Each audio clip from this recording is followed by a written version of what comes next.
Gift পেলে আমরা কিন্তু সবাই অনেক খুশি হয়ে যাই। আর যদি হয় এত সুন্দর গিফট, তাহলে তো মনের সাথে সাথে পেটও ভরে যাবে। হ্যালো বন্ধুরা, গুড মর্নিং। সবাই কেমন আছো? আশা করছি সবাই খুব ভালো আছো। আল্লাহর রহমতে আমিও ভালো আছি। তো এখন বাজতেছে 12:30 বেজে গেছে, 12:29। তাহলে তো এখন গুড মর্নিং বলা যাবে না, এখন গুড আফটারনুন। তো সকালবেলা ঘুম থেকে উঠে নাস্তা খেয়ে নিয়েছি, ঘর গুছিয়ে নিয়েছি, একদম রান্নাঘরে চলে আসছি। কি রান্না করছি তোমাদের একটু দেখাচ্ছি। এই দেখো, এই যে ডাল রান্না বসিয়েছি, আর অলরেডি কিন্তু আমার ভাত হয়ে গেছে। ভাত ঠিক আছে। আর তোমাদের আমি একটা জিনিস দেখাচ্ছি। এই যে আমি সেদিন যে থালা বাসনগুলো তুলে রাখলাম না, যে অনেক থালা বাসন হয়, আমার ঘরে প্রচুর থালা বাসন হতো। দেখা যায় 3জন মানুষ, মানে আমার বরকে তো ধরিই না, ও তো আর থালা বাসন নোংরা করে না, ওকে যে প্লেটে দেয় সেই প্লেটে খেয়ে উঠে যায়। কিন্তু আমার 2 মেয়ের আমি প্রচুর থালা বাসন মানে তলাইতাম। দেখা যায় চা খাচ্ছি, একটা চামচ নিচ্ছি, বা কিছু খাচ্ছি আর একটা প্লেট নিচ্ছি, এভাবে করতে করতে একদম রান্নাঘর পুরো ভরে যেত। আর এই কারণেই তোমরা দেখতে পাচ্ছ আমি কিন্তু রান্নাঘর থেকে সব সরে ফেলছি। আর এটার সুফল কি হয়েছে জানো? এই যে দেখো, কোনো থালা বাসন নাই আমার বেশি। এই দেখো, তো আমি বলবো যে তোমাদের যাদের ঘরে ঘরে আমার মতো অবস্থা, মানে থালা বাসন এত তলে যায়, তোমরা এগুলো তুলে ফেলো। আমার এক আপু কমেন্ট করে বলছে যে আপু, আমার ঘরে কিন্তু আমরা 4জন, অনেক থালা বাসন আর কি তলায় যায়, আমি কি তোমার মতন করব? আমি বলবো চোখ বন্ধ করে তুমি করে ফেলাও। এই যে এখন কত শান্তি, কোনো থালা বাসন নাই, বেশি তলাইতেও পারি নাই, যেগুলো তলাইতেছি সেগুলো ধুয়ে ধুয়ে আবার ব্যবহার করতেছি। তো দুপুরের জন্য রান্না করব। গতকাল তো আমি হাঁস আর মাছ ভিজিয়েছিলাম, সেগুলো আর রান্না করি নাই, কারণ মন মেজাজ বেশি একটা ভালো ছিল না। তোমরা তো নিশ্চয়ই জানছো কেন আমার মন খারাপ ছিল। আর এই কারণে আমি কোনো ভিডিও আর কি আপলোড দিই নাই, কারো ভিডিও দেখিও নাই। আসলে মন ভালো না থাকলে তো কিছু ভালো লাগে না, তাই না? তো গতকাল কিন্তু আমি হাঁস আর মাছটা আর কি, মাছ ধুয়ে রেখে দিয়েছিলাম আর হাঁসটা কেটে রেখে দিয়েছিলাম। তো আজকে সেগুলোই রান্না করব।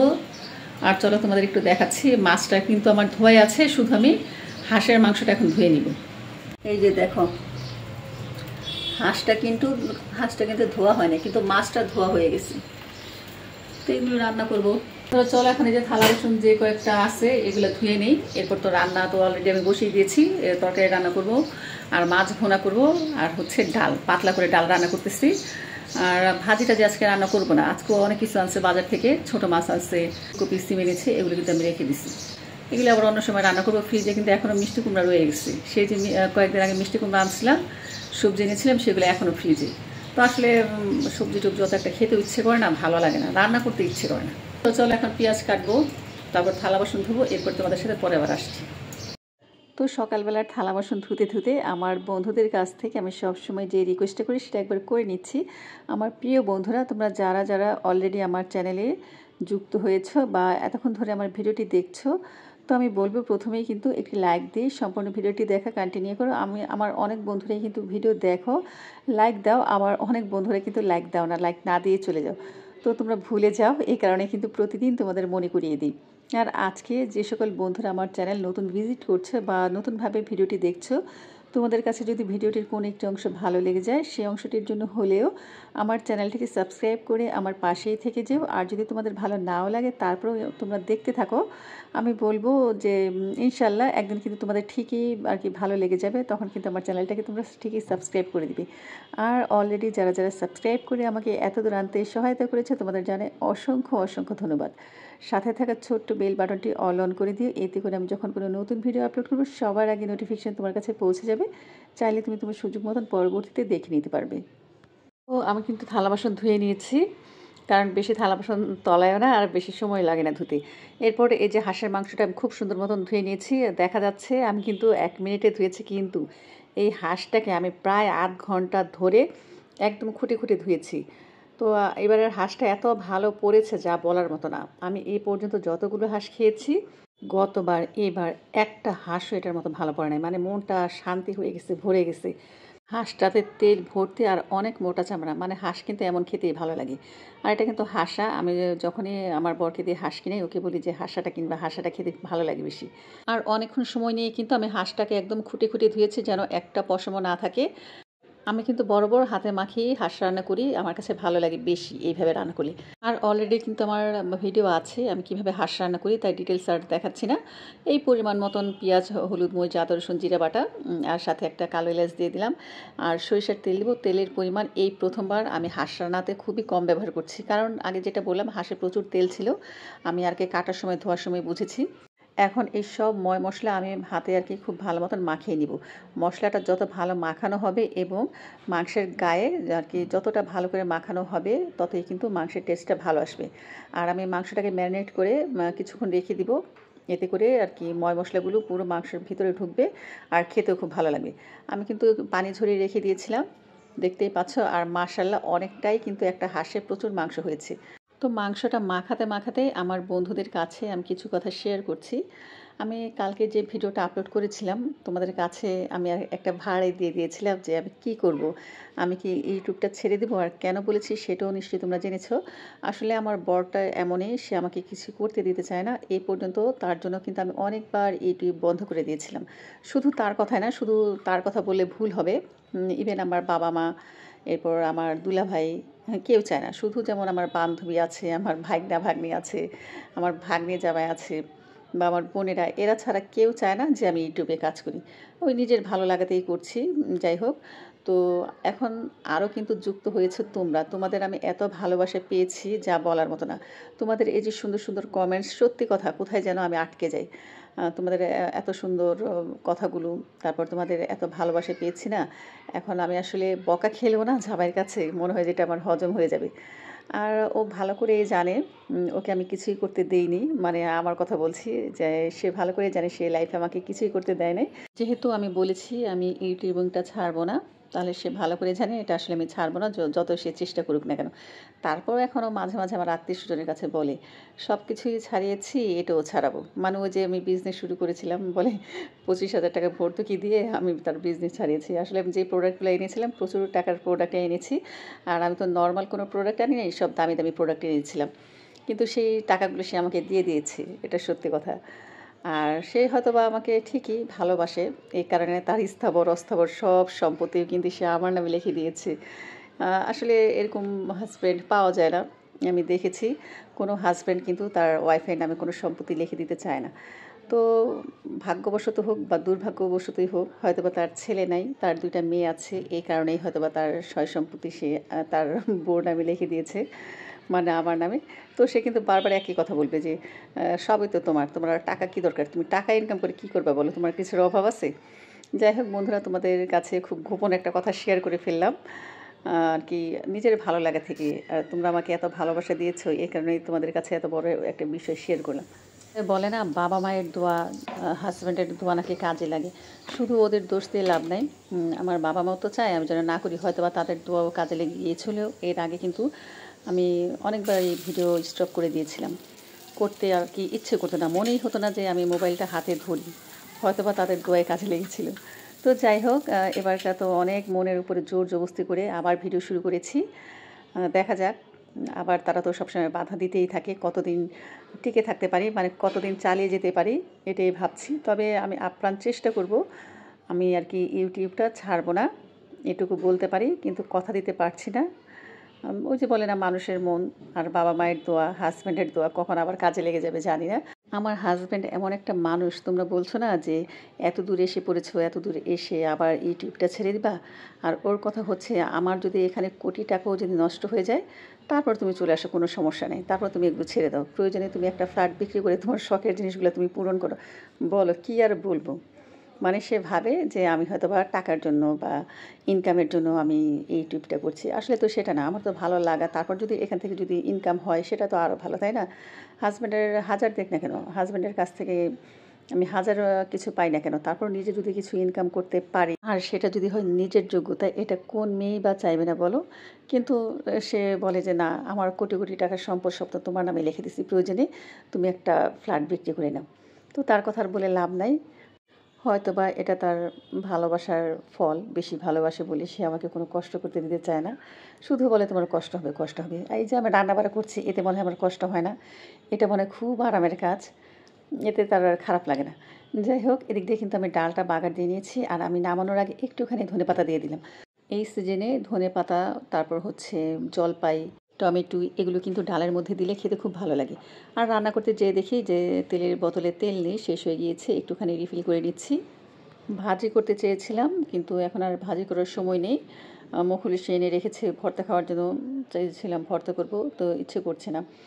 আর এদিক দিয়ে কিন্তু দেখো আমি মাছ ভুনা করব, এই কারণে পেঁয়াজটা একটু ভেজে নিচ্ছি। আর আজকে কিন্তু তেলের পরিমাণটা বেশিই দিয়েছি, যে কোনো ভাজা ভুনায় বা ভাজিতে তেলের পরিমাণটা বেশি লাগে। আর আজকে কিন্তু আমি হাঁস রান্নায় খুবই কম তেল দিয়েছি, নিশ্চয়ই তোমরা লক্ষ্য করেছো। কিন্তু রান্না হওয়ার পরে এখন দেখার পালা আসলে তেল কতটা বের হয়েছে বা কতটা ছেড়েছে। আমার তো দেখে মনে হয়েছে যে তেলের পরিমাণ খুব কম লাগবে, যেহেতু হাঁসটা তেলে ভর্তি ছিল। তো দেখা যাক কী অবস্থা হয়, তোমাদের সাথে অবশ্যই শেয়ার করব।